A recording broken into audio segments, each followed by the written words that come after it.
Hello, Spirit House here. This video is going to be my thoughts on Freemasonry as it's from its origins. My thoughts, a short video, and I'm not going to go really far into it, and how the Illuminati infiltrated, not the original Illuminati, because the original Illuminati had values that wanted to promote freedom of expression and exposing hidden knowledge so that all could enjoy. Okay, we need to keep that clear. And that's what the original Freemasons had in mind. I mean, let's keep in mind the founders of the country of the United States. Even if you look at the United States birth chart in July 4th, 1776, it draws out the diagram of the Star of David. There was many hidden things involved in there. If you look into it, you can find out what that was. Many plans, many great plans for the U.S. And the original Freemasons were founding fathers. They they had good intentions. They were philanthropists. They wanted freedom for all. That was the original intent of forming, assigning the Declaration of Independence, being free of the rule, the oppressive rule of England at the time, and it was really, visionaries. It was.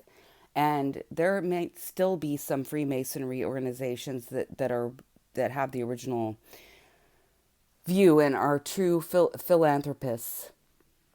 My grandfather was a 33 and a third degree Mason, and I was fascinated. I found out, he didn't intend for me to find out, but we were best friends. I spent a lot of time with my grandparents, and I was fascinated with it because at 8, I didn't really prescribe to the Southern Baptist Church, but I was very spiritual, and I spoke I spoke to Source all the time, but I just didn't like what I saw going on in the Southern Baptist Church, even though my grandfather built the first Southern Baptist Church in Anchorage, Alaska.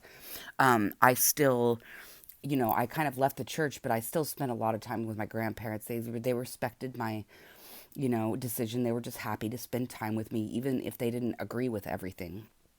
My grandfather never condemned me. My grandmother was a little more manipulative when it came to that. She was a spiritual, what do you want to call it? Kind of a spiritual.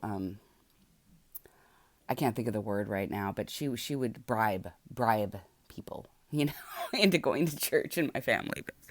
But at any rate, I want to talk about the infiltration of the Illuminati on the Freemasonry. Okay, so when my grandfather died, let me digress a little bit. When my grandfather died, he knew I was fascinated. He wouldn't divulge secrets. He was true to his, you know, vows there, but he did leave me all of his books, and he had some very antiquated books, and so I got to learn all about that. And then for a long time, because I studied all kinds of world religions and esoteric knowledge at a young age, because I wasn't allowed to watch TV. I read a lot, but I got, I was into jewelry, making jewelry a lot, and I became obsessed with, I learned a lot, but I'm not going to talk about that here. But I got into, like, there's certain, like, I was into antique jewelry. I'm a jewelry historian, actually. I know the history of a lot of jewelry, but the Freemasonry jewelry, watch fobs, antique watch fobs, and orbs, I became obsessed with. And there were certain years that I would buy up all I could on eBay. And and there were two very old men in their 80s, late 80s, that came to take a liking to me, and they would send me beautiful things like the Knights of Pythagoras, like triangular, upside down triangular, like pendants with gold and just beautiful things. They would just send me for free as a gift when I ordered from them, because I ordered from them a lot. And then I would make jewelry into these watch fobs and orbs, with other antique remnants, and repurpose it. And it was beautiful. And they really liked what I was doing with it. So they started sending me like these gifts, which was nice. Very nice old men. They specialized in, antique Freemasonry things, and also antique smut. And it was really funny. They had this like antique black and white smut Some people may judge me for that. I don't give a fuck. Okay. I thought it was funny. But anyway, okay. I digress. Um, so the Illuminati was founded to oppose stagnant influence religion that had become narrow focused and oppressive, okay? But it also promoted religious freedom, and it also promoted with the clergy and the Jesuit, it promoted releasing that information that some, if you look at all the different religions, Brahmas, clergy and the church felt that they were only good enough to know this knowledge, and they were going to hide it from everyone else, like the catacombs and twilight zones type thing. So they wanted to make that knowledge available to certain people that could take responsibility of that knowledge. It didn't. I mean, the original idea of the Illuminati and the founder, it started in Ingolstadt, Germany, okay, in the 1700s. What year was it? Let me see.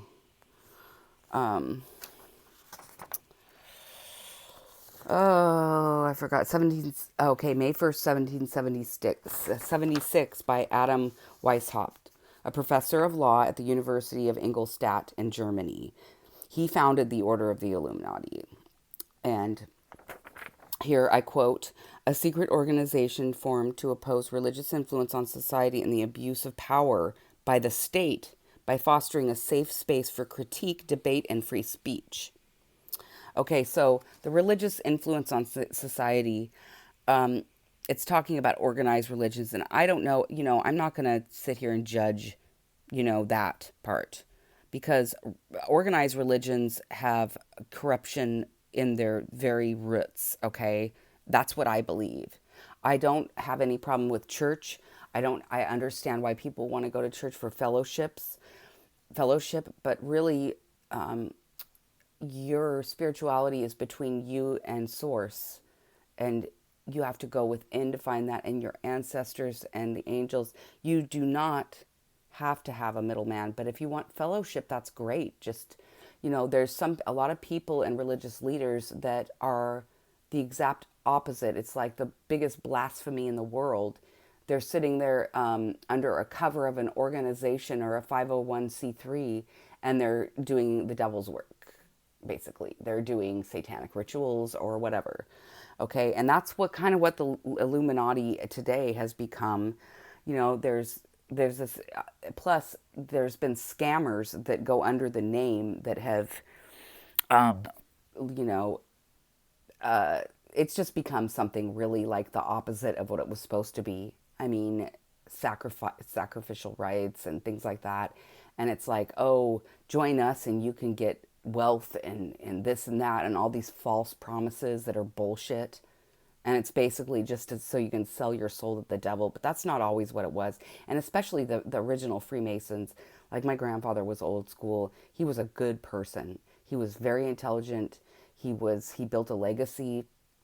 And he was a very, very respectable man. And, he was like my father, basically, because my father was never around. And they lived a block away from me. So I kind of became, really interested in that. And he was very kind and sweet to me, and he was a provider for the entire family. I mean, he was just a very, very wonderful person, and his values, a lot of their values they passed on to me because I spent so much time with them, and they may be old fashioned or old school, but he was he was a dying breed. He was like of the people, the school of thought, like Walter Russell and Manly P. Hall and all those people, that I really respect. I have all of Manly P. Hall's lectures, and he was a true,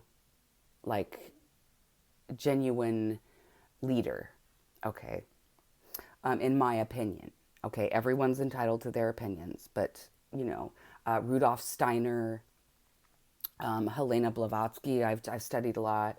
You know, people of that school, it was kind of the new age, you know, and yeah, some of it is, and it delved into a cult, but it's a lot of it's about how to be the best person you can be and be in true contact and alignment with the universe. And that's what I prescribe to. And I do pray to God.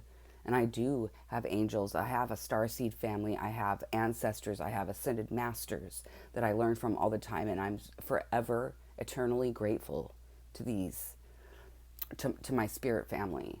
That's all I have, really. I don't allow myself around a lot of people because because I've learned, because I'm wise about that. There's very few people I let into my space or my energy. And so I'm a hermit. I'm a recluse. And, you know, but I'm not alone. I'm never alone. So anyway, I just kind of wanted to go into that. I don't want to go like into every single detail about that, but what most Freemason societies today are infiltrated by false, like, Illuminati that aren't authoritarians on what it was meant to be by Adam Weishaupt when he founded it, and it's turned into some satanic Luciferian type thing, which, you know, I don't judge, but I would never do that, because just remember, I follow the law of the universe. What you put out, you will get back.